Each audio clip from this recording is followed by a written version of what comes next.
Hello friends, welcome back to Smart Study. ഇന്ന് മൂന്നാം ക്ലാസ്സിലെ കൂട്ടുകാർക്ക് EVS അഥവാ പരിസര പഠനമായിരുന്നല്ലേ ക്ലാസ്. കൂട്ടുകാർക്ക് ഇന്ന് ടീച്ചർ കുറേ പക്ഷികളെ കാണിച്ചു തന്നല്ലേ, അതേപോലെ തന്നെ കുറേ ജീവികളെയും എല്ലാം നമുക്ക് കാണിച്ചു തന്നു. അപ്പോൾ ഇന്ന് രണ്ട് വർക്കുകളാണ് നമുക്ക് തന്നിട്ടുള്ളത്. വർക്കുകളും നമുക്ക് ക്ലാസ്സിൽ പറഞ്ഞു തന്ന കുറച്ച് കാര്യങ്ങളും നമുക്ക് ഈ വീഡിയോയിൽ ചർച്ച ചെയ്യാം. അപ്പോൾ ഇന്നത്തെ വീഡിയോയിലേക്ക് എല്ലാ കൂട്ടുകാർക്കും സ്വാഗതം. അപ്പോൾ ഈ വീഡിയോയിൽ ഇംഗ്ലീഷ് മീഡിയവും മലയാളം മീഡിയവും ഉൾപ്പെടുത്തിയിട്ടുണ്ട്. എന്താണ്? ശരീരത്തിൻ്റെ നിറം മാറ്റിയും ആകൃതി മാറ്റിയും വാൽ മുറിച്ചിട്ടും ശത്രുക്കളിൽ നിന്ന് ജീവികൾ രക്ഷപ്പെടുന്നു. പ്രകൃതി നൽകിയ ചില കഴിവുകളാണ് ജീവികളെ ഇതിന് സഹായിക്കുന്നത്. ജന്തുക്കൾക്ക് മാത്രമല്ല സസ്യങ്ങൾക്കുമുണ്ട് ഇത്തരം അനുകൂലങ്ങൾ. Organisms escape from their enemies by changing body color, changing shape and shedding tail. Certain skills given by nature help these organisms in this. Not only animals, plants too have such adaptations. അപ്പോൾ എന്തൊക്കെ രീതിയിലാണ് ജീവികൾ ശത്രുക്കളിൽ നിന്ന് രക്ഷപ്പെടുന്നത്?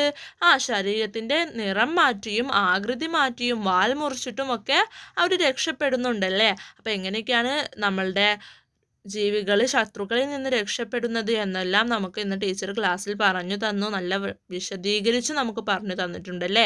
പിന്നെ നമുക്ക് വീഡിയോസും കാണിച്ചു തന്നിട്ടുണ്ട്. അപ്പോൾ നമുക്ക് തന്ന വർക്കുകളിലേക്ക് നമുക്ക് കടക്കാം. അപ്പോൾ ഇതാ നമുക്ക് 3 കോളം തന്നിട്ടുണ്ട്. എന്താണ് ആ കോളത്തിലൊക്കെ എഴുതിയിട്ടുള്ളത്? ജീവിയുടെ പേര്, ആഹാര രീതി, ശാരീരിക പ്രത്യേകതകൾ, name of creature, food habit, physical characteristics. അപ്പോൾ ഇത്രയൊക്കെ 3 ബോക്സുകളാണ് നമുക്ക് തന്നിട്ടുള്ളത്. അപ്പോൾ ഇതൊക്കെ നമ്മളോട് ഫില്ല് ചെയ്യാൻ പറഞ്ഞിട്ടുണ്ട്. അപ്പോൾ ഇതൊക്കെ നമുക്ക് ഫില്ല് ചെയ്താലോ? ആദ്യത്തെ കോളത്തിൽ എന്താണ് എഴുതേണ്ടത്? ജീവിയുടെ പേര്. അത് നമുക്ക് ഇഷ്ടമുള്ള പേരുകൾ എഴുതാം അല്ലേ.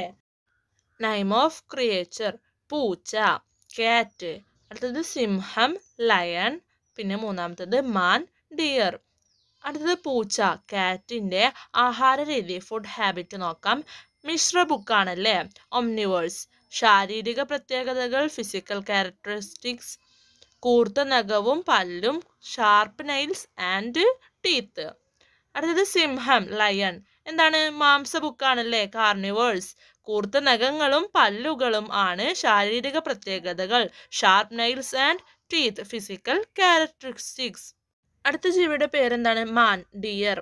അതെന്താവും ചിലപ്പോൾ? സസ്യ ബുക്കാണല്ലേ, ഹെർബിവേഴ്സ്. അടുത്തത് ശാരീരിക പ്രത്യേകതകൾ, ഫിസിക്കൽ ക്യാരക്ടറിസ്റ്റിക്സ്. ഇലകൾ ചവച്ചരക്കാൻ കഴിയുന്ന പല്ലുകൾ, വേഗത്തിൽ ഓടാനും കഴിയും. Have teeth for chewing and grinding plants, can run fast. അപ്പോൾ ഇതിൽ ഇംഗ്ലീഷ് മീഡിയം ഉള്ള കൂട്ടുകാർ ഇംഗ്ലീഷ് എഴുതിയെടുക്കുക, മലയാളം മീഡിയം ഉള്ള കൂട്ടുകാർ മലയാളം എഴുതിയെടുക്കുക. അപ്പോൾ എത്രയും പെട്ടെന്ന് കൂട്ടുകാർ നോട്ട് പുസ്തകത്തിലേക്ക് ഇതുപോലെ നല്ല വൃത്തിയായി വരച്ച് കള്ളിയൊക്കെ വരച്ച് നല്ലപോലെ എഴുതിയെടുക്കണം കേട്ടോ. അപ്പോൾ നമുക്ക് ടീച്ചർ എങ്ങനെയാണ് ഓരോ ജീവികളും മറ്റു ജീവികളിൽ നിന്ന് രക്ഷപ്പെടുന്നത് എന്ന് നമുക്ക് വീഡിയോയിലൂടെ ഒക്കെ കാണിച്ചു തന്നല്ലേ. അപ്പോൾ കൂട്ടുകാരെല്ലാവരും കണ്ടിട്ടുണ്ടാകും. അപ്പോൾ അതിനോടനുബന്ധിച്ചിട്ടുള്ളൊരു വർക്കാണ് അടുത്തത്. രക്ഷപ്പെടാൻ കുതന്ത്രങ്ങൾ പലത്, ഞങ്ങൾ രക്ഷപ്പെടുന്നത് എങ്ങനെയെല്ലാം എന്ന് എഴുതാമോ? അപ്പോൾ ഇവിടെ നമുക്ക് 6 ജീവികളാണ് തന്നിട്ടുള്ളത്. അപ്പോൾ അതിൽ ഓന്തുണ്ട്, മുള്ളൻ പന്നിയുണ്ട്, ഒച്ചുണ്ട്, പിന്നെ കണവ, പിന്നെ തോട്ട, പിന്നെ പല്ലി. അപ്പോൾ ഈ 6 ജീവികളെ എങ്ങനെയൊക്കെയാണ് രക്ഷപ്പെടുന്നത് എന്നാണ് നമ്മളോട് എഴുതാൻ പറഞ്ഞിട്ടുള്ളത്. 2 നമുക്ക് തന്നിട്ടുണ്ട്, മുള്ളൻ പന്നിയും കണവയും. മുള്ളൻ പന്നി എങ്ങനെയാണ് രക്ഷപ്പെടുന്നത്? ശരീരത്തിൻ്റെ പുറത്തുള്ള മുള്ളുകൾ ശത്രുവിന് നേരെ കുടഞ്ഞ് അത് രക്ഷപ്പെടുമല്ലേ. അപ്പോൾ കണവ എങ്ങനെയാണ് രക്ഷപ്പെടുന്നത്? വെള്ളത്തിൽ മഷി കലക്കി രക്ഷപ്പെടുന്നു. അപ്പോൾ ഇതുപോലെയാണ് നമ്മളോട് ബാക്കിയുള്ള 4 എഴുതാൻ പറഞ്ഞിട്ടുള്ളത്. അപ്പോൾ നമുക്കതൊന്ന് എഴുതി നോക്കാം. ഫസ്റ്റ് ഓന്ത്, ശരീരത്തിൻ്റെ നിറം മാറുന്നു. അടുത്തത് തോട്ട. തോട്ട എന്ന് പറഞ്ഞിട്ടുണ്ടെങ്കിൽ നമ്മളെ ചേരട്ട എന്നുള്ളൊരു ഇതാണ് കേട്ടോ. അപ്പോൾ തോട്ട എന്താ ചെയ്യുന്നത്? ശരീരത്തിൻ്റെ ആകൃതി മാറുന്നു. അപ്പോൾ നമ്മൾ തോട്ടനൊക്കെ ആക്രമിക്കാൻ പോയിട്ടുണ്ടെങ്കിൽ തോട്ടം അങ്ങനെ വളഞ്ഞ് തിരിഞ്ഞ് കിടക്കുമല്ലേ. അപ്പോൾ അതിനാണ് ശരീരത്തിൻ്റെ ആകൃതി മാറുന്നു. അടുത്തത് ഒച്ച്, തല തോടിനുള്ളിലേക്ക് വലിക്കുന്നു.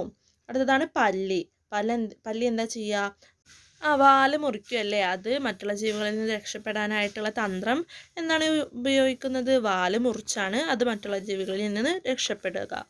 അടുത്തത് English medium. Different technique use to escape, can you write the ways in which we escape.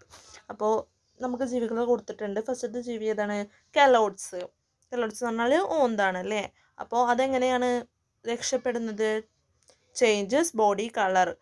Body colour change ചെയ്തിട്ടാണ് അത് എസ്കേപ്പ് ആവുന്നത്. അടുത്തത് porcupine. Darts the thorns on its body at the enemy.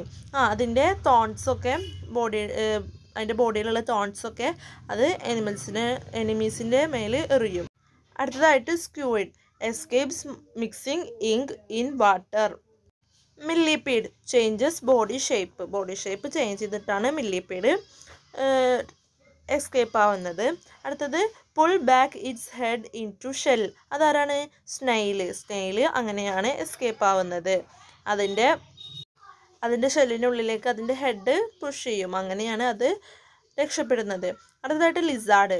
Sheds its tail. അതിൻ്റെ tail മുറിക്കും. അപ്പോൾ ഇങ്ങനെയൊക്കെയാണ് ജീവികൾ രക്ഷപ്പെടുന്നത്. അപ്പോൾ ഇത്രയൊക്കെ കാര്യങ്ങളാണ് നമുക്ക് ഇന്നത്തെ ക്ലാസ്സിൽ പറഞ്ഞു തന്നത്. പിന്നെ നമുക്ക് ഈ വർക്കുകളുമാണ് തന്നിട്ടുള്ളത്. അപ്പോൾ എല്ലാ കൂട്ടുകാരും എത്രയും പെട്ടെന്ന് വർക്കുകളൊക്കെ ചെയ്ത് ടീച്ചർമാർക്ക് അയച്ചു കൊടുക്കുക. അപ്പോൾ ഇന്നത്തെ ഈ വീഡിയോ എല്ലാ കൂട്ടുകാർക്കും യൂസ്ഫുൾ ആയിട്ടുണ്ടാകുമെന്ന് വിചാരിക്കുന്നു.